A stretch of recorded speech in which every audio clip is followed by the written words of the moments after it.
Hello friends, welcome to our channel. मैं MG Manish Guru, GS teacher from Patna Bihar. चलिए हम लोग करने वाले हैं 1400 प्लस क्वेश्चन का जो है सेट नंबर 22 हम लोग करने वाले हैं। 25 क्वेश्चन 25 मार्क्स, सेट नंबर 22 हम लोग करने वाले हैं। इससे पहले हम लोग 21 सेट जो है हम लोग कर चुके हैं और ये हम लोग का कहाँ से करना है तो ये हमारा ही बुक है। 1400 प्लस क्वेश्चन है इसमें, टोटल इसमें आपका 50 सेट है। 50 सेट है जिसमें से हम लोग सेट 21 तक कर लिए, आज हम लोग सेट 22 जो है करने वाले हैं। ठीक है, इस बुक का आपको कंप्लीट पीडीएफ जो है इस नंबर पर मिल जाएगा 8622904250। इस पे आप जो है व्हाट्सअप कीजिएगा, आपको फ्री में पीडीएफ मिल जाएगा। हमारे बारे में सबसे पहले आप लोग जान लीजिए, हम एक एडुकेटर हैं, अनअकैडमी का प्लेटफॉर्म पे पढ़ाते हैं। तो आपको मनीष कुमार रॉय का नाम से सर्च मारना है अनअकैडमी पे और वहाँ पर आपको फॉलो कर लेना है। और ऑल गोल में आपको SSC exam non technical, SSC exam non technical को आपको सेलेक्ट करना है, तभी जो है आप हमें फॉलो कर पाइएगा। आपका अनअकैडमी पे हम डेली क्लास लेते हैं 10 बजे सुबह, 10 बजे सुबह और 10 बजे आपका रात में। डेली मॉर्निंग सुबह और डेली रात में आपका बिल्कुल हमारा दोनों क्लास वहाँ पे फ्री है, तो एकदम वहाँ पे ज़रूर आइए। और देखिए, किसी भी सब्सक्रिप्शन के लिए या फिर मैक्सिमम डिस्काउंट के लिए अनअकैडमी पे आपको बस क्या कोड लगा देना है, तो कोड लगाना है आपको मनीष, उसके बाद गुरु, उसके बाद 10, तो 10% का डिस्काउंट या मैक्सिमम डिस्काउंट मिलेगा। कोई भी कोर्स अगर आप अनअकैडमी से लेते हैं, फ्री टेस्ट सीरीज भी देते हैं फ्री में भी, तो आपको मनीष गुरु 10 जो है कोड लगा देना है। अब हम लोग आते हैं क्वेश्चन नंबर 22 पे। ठीक है, सेट नंबर 22 पे क्वेश्चन नंबर 1 पे अब हम लोग आते हैं। चलिए क्वेश्चन नंबर 1 को देखिए। वैसे ही जैसे हम लोग रेगुलर करते हैं, जहाँ हम एक्सप्लेन करना होगा, इस सेट में भी आपको नॉर्मल स्टार्टिंग का जितना क्वेश्चन है इसमें आपको एक्सप्लेन नहीं है, डायरेक्ट आपको दिमाग में छापना है, डायरेक्ट आपको दिमाग में बैठा लेना है। और कुछ क्वेश्चन के बाद आपका न्यूमेरिकल रहेगा, उसको हम लोग एक्सप्लेन करेंगे। जैसे देखिए, जीवों के वर्गीकरण में डैश जो है आकृति अथवा व्यवहार का विवरण अथवा दूसरे शब्दों में विशेष स्वरूप अथवा विशेष प्रकार है। इसका सही उत्तर क्या आएगा आपका? एकदम देखिए सिंपल तरीका से, जाति उद्भव विकास अभिलक्षण आपका दृष्टांत। आपका सही उत्तर आ जाएगा ऑप्शन नंबर डी, दृष्टांत। जीवों में वर्गीकरण में दृष्टांत जो है आपका आकृति अथवा व्यवहार का विवरण अथवा दूसरे शब्दों में विशेष रूप अथवा विशेष प्रकार है दृष्टांत। ठीक है, चलिए नेक्स्ट देखिए, सामान्यतः धातुएं डैश होती है। क्या होती है धातुएं, बताइए इसका आप लोग जल्दी से। देखिए, आघात वर्णीय तन्य उष्मा की कुचालक। क्या होगा आपका? सामान्यतः जो आपका धातुएं होती है, धातुएं आपका आघात वर्धनीय होता है और तन्य दोनों होती है। आपका आघर्षणीय भी होगा और तन्य भी होगा। इस हिसाब से आपका आंसर क्या आ जाएगा? आपका आंसर क्या आएगा? आपका आंसर आएगा ऑप्शन नंबर ए, केवल एक और दो, दोनों होता है। धातुएं आपका आघात वर्धनीय होगा, फिर उसके बाद आपका क्या होता है? तन्य भी होता है। मतलब ऑप्शन नंबर ए आपका सही उत्तर है, केवल एक और दो। ठीक है, नेक्स्ट क्वेश्चन पे आइए। डाल्टन के परमाणु सिद्धांत के अनुसार पदार्थ का सूक्ष्मतम अविभाज्य कण डैश कहलाता है। क्या कहलाता है बताइए, इसको एकदम समझिएगा। जो डाल्टन के परमाणु सिद्धांत है आपका, इसका मतलब क्या होगा? डाल्टन्स एटॉमिक थ्योरी के अनुसार जो है पदार्थ का जो सूक्ष्म जो दिया है, सूक्ष्मतम एकदम अविभाज्य कण आपका क्या कहलाता है? तो सही उत्तर आपका आएगा ऑप्शन नंबर बी, परमाणु कहलाता है। क्या कहलाता है? तो परमाणु कहलाता है। और परमाणुओं के योग को से क्या हम लोग बनाते हैं? तो अणु जो है बनता है। आप अधिक परमाणु को जोड़ दीजिएगा, परमाणु परमाणु, तो ये आपका क्या बनेगा? ये आपका बन जाएगा अणु बन जाएगा। ठीक है, ये आपका बन जाएगा अणु बन जाएगा। और यौगिक भी आपका क्या होता है? तो दो या दो से अधिक तत्वों के योग से जो है बनता है आपका यौगिक। यौगिक आपका क्या है कि दो या दो से अधिक, जैसे तत्व प्लस तत्व मिला देंगे तो पकड़ लीजिए कि आपका क्या बनेगा? यौगिक बनेगा। यही है, परमाणु प्लस परमाणु मिलाइएगा तो अणु बन जाएगा, तत्व प्लस तत्व मिला देते हैं या फिर उससे अधिक भी, तो ये आपका यौगिक बनेगा। क्लियर सभी का? ठीक है, इसमें आपको जहाँ कंसेप्ट था, जिसमें ये सब देखिए कंसेप्ट था, यौगिक क्या है, परमाणु क्या है, तो हम आपको क्लियर कर दिए। कुछ क्वेश्चन आपका डायरेक्ट याद करने वाला रहेगा और न्यूमेरिकल तो हम आपका सॉल्व करवाएंगे ही। निम्नलिखित में से कौन सा सामान्य परिस्थितियों में अमाशय के आंतरिक स्तर की जो है हाइड्रोक्लोरिक अम्ल से रक्षा करता है? हाइड्रोक्लोरिक अम्ल से रक्षा करता है, इसका सही उत्तर क्या आएगा? देखिए, ये सब एकदम दिमाग में छापते जाइए, ऑप्शन नंबर बी, श्लेष्मा जो आएगा, जो है आपका कौन सा सामान्य परिस्थितियों में, तो श्लेष्मा जो है अमाशय में आंतरिक स्तर की हाइड्रोक्लोरिक अम्ल से रक्षा करता है, श्लेष्मा। नेक्स्ट क्वेश्चन पे आइए। नेक्स्ट देखिए, पृथ्वी की सतह से आयोजन परत की ऊंचाई क्या है? बहुत सिंपल क्वेश्चन, आपका क्या आएगा सही उत्तर? आयोजन परत की ऊंचाई 40 से आपका 50 किलोमीटर, 40 से 50, ऑप्शन नंबर बी आपका सही उत्तर है। नेक्स्ट पे आइए देखिए, इसका बताइए। देखिए ठंड के दोनों क्या दिया है, ठंड के दिनों में लोहे के गुटके और लकड़ी का गुटके को प्रातः काल में छुए तो लोहे का गुटका जो है ठंडा लगता है। क्यों लगता है? लोहे के गुटके का ताप लकड़ी के गुटके के ताप से कम है। ये आपका क्या है? ये आपका गलत है। दूसरा पे आइए, लकड़ी की तुलना में लोहा ऊष्मा का अच्छा चालक है। तो ये तो सभी को पता है भैया कि जो है लकड़ी की तुलना में जो लोहा है ऊष्मा का अच्छा चालक है। आपका सही स्टेटमेंट है, ऑप्शन नंबर बी आपका सही उत्तर है। ठीक है, ऑप्शन नंबर बी आपका सही स्टेटमेंट है। चलिए अगले क्वेश्चन पे नेक्स्ट देखिए, किसी परमाणु नाभिक का जो है आइसोटोप वह नाभिक है जिसे क्या आएगा, जिसमें आपका क्या आएगा। तो देखिए पहला आपका क्या दिया है, न्यूट्रॉन की संख्या वही होती है परंतु प्रोटॉन की संख्या भिन्न होती है। ऐसा थोड़ी है, प्रोटॉन की संख्या वही होती है, प्रोटॉन की संख्या वही होती है परंतु न्यूट्रॉन की संख्या भिन्न होती है। ये आपका सही उत्तर है, आइसोटोप, ऑप्शन नंबर बी आपका सही उत्तर है। ठीक, नेक्स्ट क्वेश्चन पे आइए, इसका बताइए आंसर। मच्छर जो है भगाने वाली दवाओं में सक्रिय रसायन है, कौन सा आपका रसायन है बताइए। एलिथीन, एंट्रोपिन, आपका सिंपली एकदम दिमाग में छाप लीजिए, आपका सही उत्तर आएगा ऑप्शन नंबर ए, एलिथीन आपका सही उत्तर आएगा। मच्छर भगाने वाली दवाओं में जो सक्रिय रसायन है आपका क्या है, तो एलिथीन आपका सही उत्तर है। नेक्स्ट क्वेश्चन, 30 न्यूटन का बल है 5 केजी द्रव्यमान पर कितनी देर कार्य करे कि उसका वेग 15 मीटर प्रति सेकंड स्क्वायर हो जाए। देखिए इसमें बस सिंपली आप दो फार्मूला लगाइए। सबसे पहले तो F equal to M A लगा दीजिए।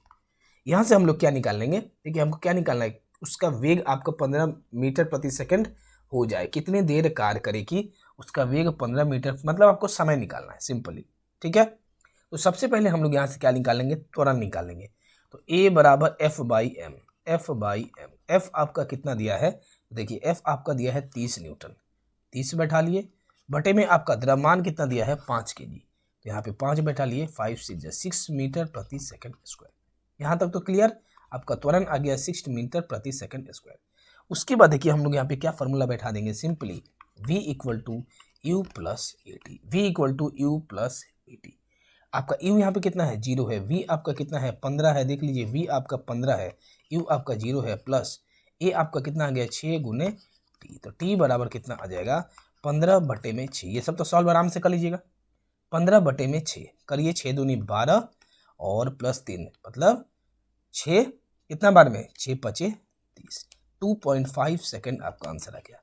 आशा करते हैं सभी का क्लियर होगा, आपका सभी का क्लियर होगा। सबसे पहले आपको त्वरण निकालना है, तुरंत जैसे निकालिए, ये फार्मूला को बैठा दीजिए, v equal to U plus A T, और आपका आ जाएगा। एकदम क्लियर है सभी का, एकदम क्लियर है। अगले क्वेश्चन पे आइए, देखिए स्त्रियों की तुलना में पुरुष अधिक जो है वर्णांधता से पीड़ित हो सकते हैं, क्योंकि क्या कारण है बताइए इसका।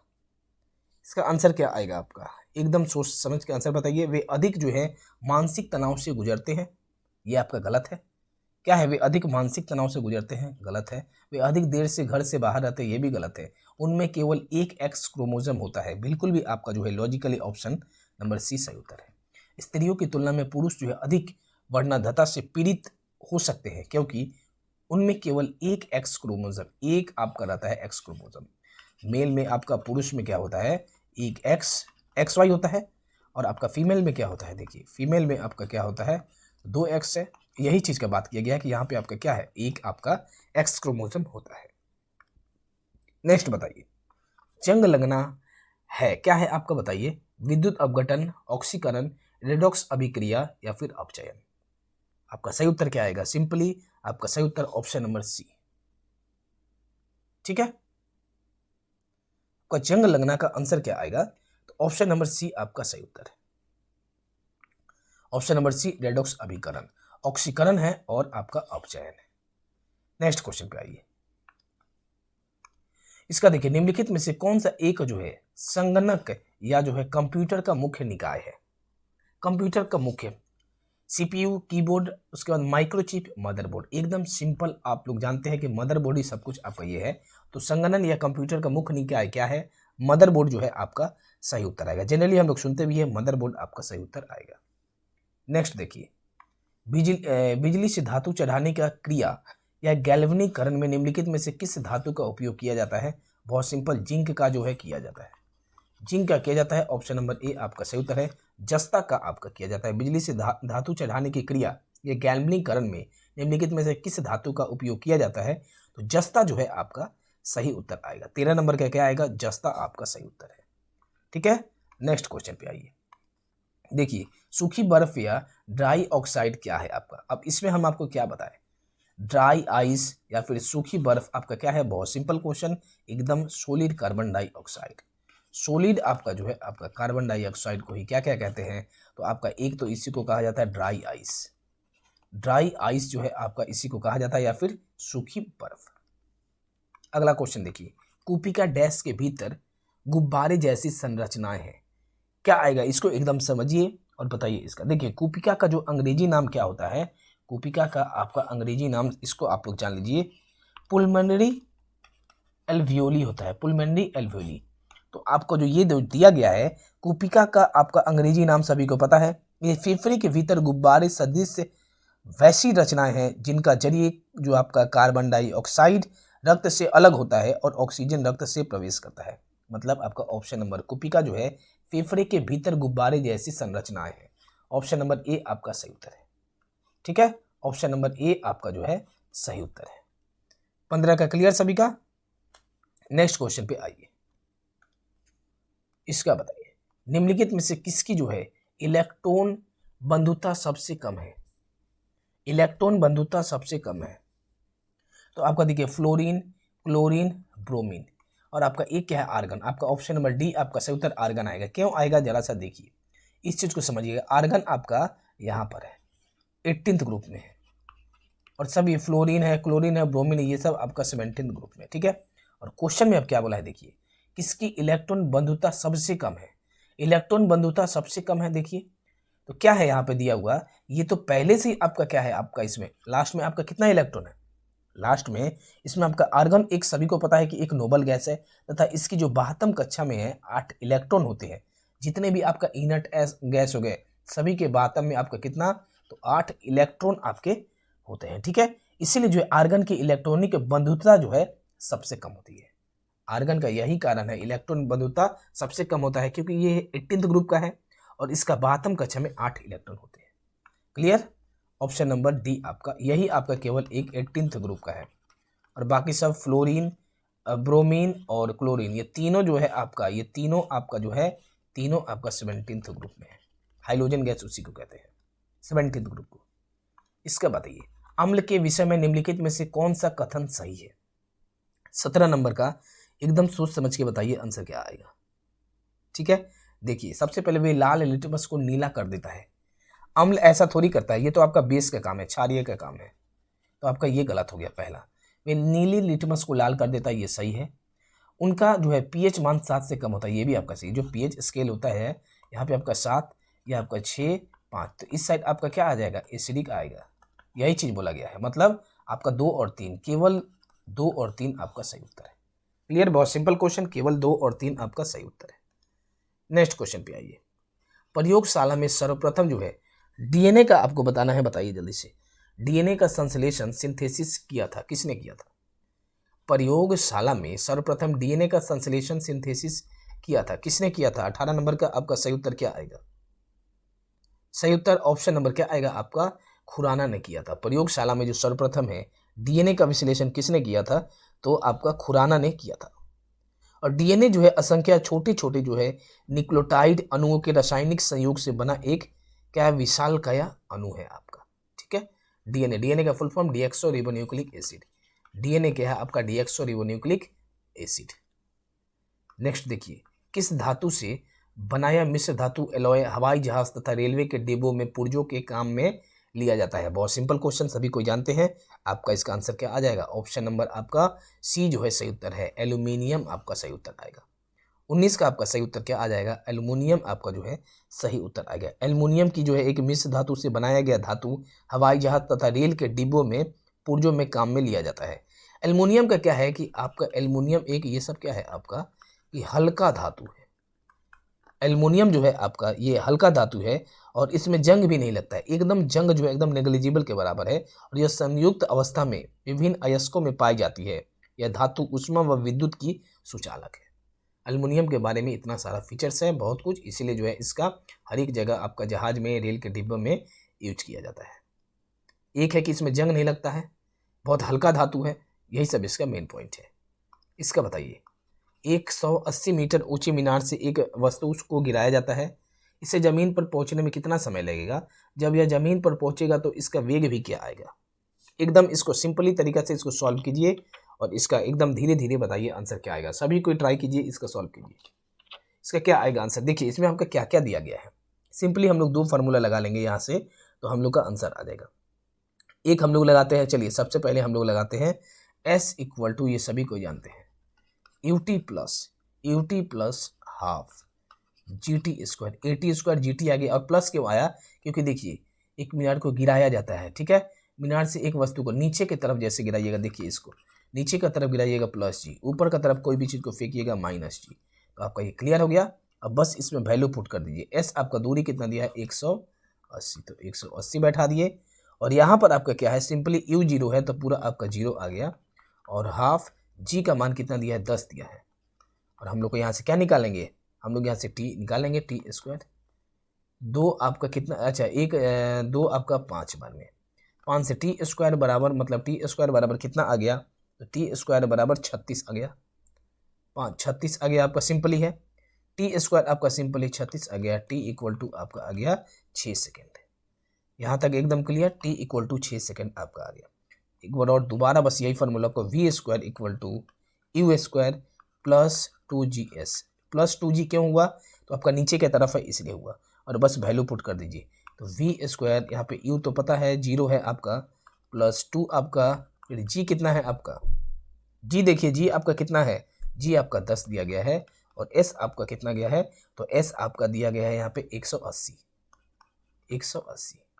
तो V स्क्वायर बराबर कितना आ गया? सिंपली 3600, मतलब V इक्वल टू 60 मीटर प्रति सेकंड। दोनों निकालना है। क्वेश्चन में देखिए, इससे जमीन पर, यह क्वेश्चन पर, इससे जमीन पर पहुंचने में कितना समय, तो समय हम लोग निकालिए, कितना आया? 6 सेकंड। और जब यह जमीन पर पहुंचेगा तो इसका वेग जो है क्या होगा? वेग क्या होगा? 60 मीटर प्रति सेकंड। दोनों आंसर आ गया, ठीक है। इसमें कौन सा हम लोग का मिल रहा है? तो 20 का आपका 1 मिला, ऑप्शन नंबर बी आपका सही उत्तर है, 60 मीटर प्रति सेकंड। क्लियर है? अगले क्वेश्चन पे चलिए। 10 न्यूटन की जो है आपका दिया है, 10 न्यूटन का कोई बल विराम में, विराम मतलब दे दिया, मतलब आपका इनिशियल तो आ गया आपका 0, 5 kg के किसी पिंड पर 2 सेकंड तक लगाता है और उसे बल द्वारा विस्थापित करता है, तो बल द्वारा किया गया कार्य आपको निकालना है। बहुत सिंपल क्वेश्चन, बल द्वारा किया गया कार्य आपको यहाँ पे निकालना है। देखिए हम लोग जानते हैं, सिंपली थोड़ा फास्ट करेंगे, सिंपल है, F इक्वल टू ma, यहाँ से A हम लोग आराम से निकाल लेंगे, बल बाई, तो बल आपका कितना है? 10 न्यूटन दिया है, 10 बाई आप 5 कर दीजिए, कितना आ जाएगा? 2 मीटर प्रति सेकंड स्क्वायर। यहाँ तक तो क्लियर है सभी का। उसके बाद सभी को पता है कि U यहाँ पे 0 है, तो हम लोग यहाँ से S आराम से निकाल लेंगे इस फॉर्मूला से, S equal to UT plus half AT square, ठीक है। और यहाँ पे U आपका यहाँ पे 0 है प्रारंभिक, और हाफ आपका आ गया, त्वरण आपका कितना हम लोग निकालिए? 2 निकालिए। और T आपका कितना दिया है? तो देखिए 2 सेकंड, तो 2 गुने 2, 1 2 से 1 2 कट गया, 2 2 4, 4 मीटर आपका आ गया विस्थापन। सिंपल ही है, देखिए आपका आ गया विस्थापन कितना आ गया? 4 मीटर। और जो आपका क्या निकालना है? कार निकालना है, तो कार बराबर बल गुने विस्थापन। बल आपका कितना दिया है? 10 न्यूटन, 10 न्यूटन है ना, 10 न्यूटन। और आपका विस्थापन कितना है? 4 मीटर। सिंपली कितना आ गया? 10 4 जा 40, 40 जूल आपका आंसर आ गया। जल्दी से देखिए, एकदम क्लियर है सभी का। इसको मिटा भी सकते हैं आप लोग, इसको मिटा भी सकते हैं। सिंपली आप यहाँ पे 10 गुने 4 कर दीजिए। देखिए क्या करना है, 10 आपका दिया है गुने 4, 40 जूल आपका आंसर आ गया। कौन सा सही उत्तर है? ऑप्शन नंबर ए आपका सही उत्तर है। 21 का आपका आंसर क्या आया? Option number A. क्लियर एकदम। अगले नंबर पे आइए। इसका देखिए, अब लगातार आपका न्यूमेरिकल है। यदि 0.5 kg द्रव्यमान की एक किताब को ऊपर उठाने में 1 जूल ऊर्जा खर्च होती है, तो किताब किस ऊंचाई तक उठेगा? बहुत अच्छा क्वेश्चन है, इसको देखिए सिंपली और नॉर्मल तरीका से इसको सॉल्व कीजिए, ठीक है। आपका स्थितिज ऊर्जा दे दिया है, तो आपका स्थितिज ऊर्जा मतलब पोटेंशियल एनर्जी बराबर क्या आएगा? mgh कितना दिया है? 1 जूल, तो 1 तो आपका यहाँ आ गया। द्रव्यमान कितना दिया है? 0.5। आपका G कितना है? G आपका 10 दे दिया है। और निकालना क्या है? H आपको निकालना है। बहुत सिंपल क्वेश्चन, h आपको निकालना है, बस h निकाल दीजिए। h बराबर कितना आ गया, h बराबर 1/0.5, मतलब सिंपली आपका यहाँ पे कितना आ रहा है 0.2 आपका आंसर आ जाएगा। ठीक है, अच्छा 10 भी है ना यहाँ पे, मतलब कि आपका सिंपली आपका आ जाएगा 0.5, 10 कट गया, सिंपली आपका 0.2 आपका सॉल्व कीजिए, आंसर आ जाएगा। ठीक है, h आपका 0.2, एकदम simple question, option number B आपका सही उत्तर है। क्लियर है ना ये कि नहीं समझ में आया? देखिए क्या किए हम लोग, यहाँ पे कुछ नहीं किए हैं, ये जो है 1 गुने या फिर ऐसे कर दिए 1/10 कर दिए, उसके बाद 0.5 कर दिए इक्वल टू h कर दिए, सब इधर आ गया, ऊपर आपका चल गया 10, मतलब 1/5, 1/5 आपका कितना आएगा 1/5, 0.2 आ गया। यही चीज़ किया और कुछ भी नहीं हुआ है। ठीक है, नेक्स्ट क्वेश्चन पे आइए। और आपको डाउट भी लगे तो कमेंट कीजिएगा कि हाँ हमको इस क्वेश्चन में डाउट है, दोबारा आपका सॉल्व एक बार करवाएंगे पूरे डाउट सेशन में। एक कार जो है 72 किलोमीटर प्रति आवर के एक समान वेग से चल रही है, कार में बैठे 45 केजी द्रव्यमान के एक जो है लड़के की गतिज ऊर्जा क्या होगी? एक लड़के की गतिज ऊर्जा बताइए क्या आएगा? 23 नंबर का आंसर, एकदम सॉल्व कीजिए इसको सिंपली तरीका से। और देखिए गतिज ऊर्जा बराबर क्या होता है, हाफ mv² होता है, हाफ mv²। हमको पता है हाफ, द्रव्यमान आपका कितना दिया है 45, और वेग आपका कितना है, तो वेग आपका है 72 किलोमीटर प्रति आवर। इसको बस कुछ नहीं 72 गुने 5/18 कर दीजिएगा तो मीटर प्रति सेकंड आएगा। 18 4 बार में 5 चौका 20 मीटर प्रति सेकंड। क्लियर है, तो 20 गुने 20 सॉल्व कीजिए, 2 10 बार में आ जाएगा, 45 2 बार में 90, और आपका 00 जूल। तो आंसर क्या गया 23 का आपका आंसर क्या देगा 9000 आपका आंसर आ गया। क्लियर है ना, बहुत सिंपल क्वेश्चन है ये सब आपका। ऑप्शन नंबर ए आपका सही उत्तर है 9000 जूल। क्लियर, नेक्स्ट क्वेश्चन पे आइए। 2 केजी द्रव्यमान की एक वस्तु को किसी ऊंचाई से गिराया गया, 2 सेकंड के अंत में इसकी गतिज ऊर्जा क्या होगी? 24 का बताइए जल्दी से, 2 सेकंड के अंत में आपको बताना है इसका गतिज ऊर्जा क्या आएगा। सिंपली हम लोग जानते हैं गतिज ऊर्जा बराबर क्या होता है, गतिज ऊर्जा बराबर हाफ mv²। ठीक है, तो हाफ, और आपका m कितना दिया है 2 दिया गया है, और वेग आपका कितना आएगा, तो वेग हम लोग सबसे पहले यहाँ से निकाल लेते हैं, v = u प्लस क्या है आपका gt क्यों आएगा, क्योंकि आपका क्या किया गया है नीचे का तरफ गिराया गया इसीलिए। तो v = u, यहाँ पे इनिशियल 0, g ले लेंगे 10 जो दिया गया है आपका, देखिए यहाँ पे 10 दिया है, और आपका t कितना है 2 सेकेंड है, तो 20 आपका आ गया मीटर प्रति सेकेंड। वेग आ गया आपका 20 मीटर प्रति सेकेंड, यहाँ बस बैठा दीजिए, देखिए कलर चेंज कर दे रहे हैं हम। वेग आपका आ गया 20, मतलब 20 गुने 20। ठीक है, 2 एक बार में कट गया, 400 क्या आ गया आपका 400 जूल आंसर आ गया। सिंपल एकदम है आपका, ऑप्शन नंबर आपका ए जो है सही उत्तर है 400 जूल। ठीक है, एकदम किसी को तो डाउट नहीं है, डाउट आपको लगेगा तो कमेंट कीजिएगा। अगले क्वेश्चन पे आइए। देखिए जीव विकास को सर्वप्रथम किसने समझाया? जीव विकास को सर्वप्रथम जो है किसने समझाया? आपका इसका आंसर क्या आएगा 25 नंबर का, ऑप्शन नंबर डी आपका सही उत्तर है। लैमार्क जो आएगा आपका सही उत्तर है। लैमार्क ने ही आपका क्या किया कि लैमार्क ने ही सर्वप्रथम जो जीव विकास को जो है आपको समझाने का यत्न किया गया था। कब? तो 1809 ईस्वी में। कब किया गया? तो 1809 ईस्वी में जो है प्रकाशित फिलोसोफियन जुलेस्की शीर्षक उनकी पुस्तक में जीव विकास संबंधी अपने सिद्धांत का उन्होंने प्रतिपादन किया था। और जो डार्विन द्वारा जो है चार्ल्स डार्विन ने जो है या क्या किए थे, जैव विकास संबंधी प्रसिद्ध जो है डार्विन का सिद्धांत प्रतिपादन किया था। ठीक है, तो यहाँ तक एकदम क्लियर है सभी का। हम लोग का कंप्लीट हो गया। यहाँ पे देखिए 25 नंबर क्वेश्चन तक, हम लोग का 22 नंबर का देखिए सेट नंबर 22 का 2500 क्वेश्चन कंप्लीट। इसका पीडीएफ के लिए आप हमें व्हाट्सअप कीजिए, पहला बात। दूसरा बात, नहीं तो टेलीग्राम पे भी अवेलेबल है, टेलीग्राम से पीडीएफ ले सकते हैं कंप्लीट 50 सेट का। और सेट नंबर 22 हो गया। नेक्स्ट हम लोग का होगा सेट नंबर 23। ठीक है, चलिए तो हम लोग मिलते हैं। पूरा एकदम बढ़िया तरीका से पूरा सेट को प्रैक्टिस कर जाइए, बढ़िया तरीका से हम लोग मिलेंगे। एकदम लगातार मेहनत कीजिए, पढ़ाई कीजिए, और एकदम कैसे भी करके इस बार सिलेक्शन लीजिए। मिलते हैं हम लोग नेक्स्ट वीडियो में कुछ कौन सा सेट नंबर 23 के साथ। धन्यवाद सभी को।